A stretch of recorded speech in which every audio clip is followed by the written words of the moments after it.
Това е много важно, Евала. Да ти кажа, че ще ни нахранят много сериозно, защото тук едва ли не промотираме изневерата да се случва. Аз дълго време работех върху това да го приема като факт, че като цяло тя моногамията не ни е присъща на нас хората. Тя не е вродена в нас.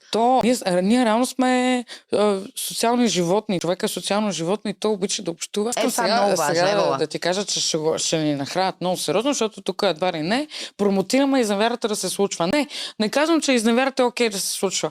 Обаче се е случвало, примерно да се изневери и в един момент ти да преоткриеш любовта си към човека до тебе още повече, защото виждаш, че борсата е голяма града. Просто някой, който вярва в това, че не съществува изневярата и тия клипчета на 65 годишните бабки и дядковци е много заблуден и много забъркат. Изневярата е имало винаги, няма да спре да я има. Просто я приемете, разберете, че е по-хубаво това да разбереш, че един човек, въпреки че отива на друго място, предпочита да се върне при тебе. Това, което го връща при тебе за Бога, да факт, не е... Нали? Ами си ти, вътре, душата ти, сърцето ти, това, което си ти, няма по-хубаво чувство от това.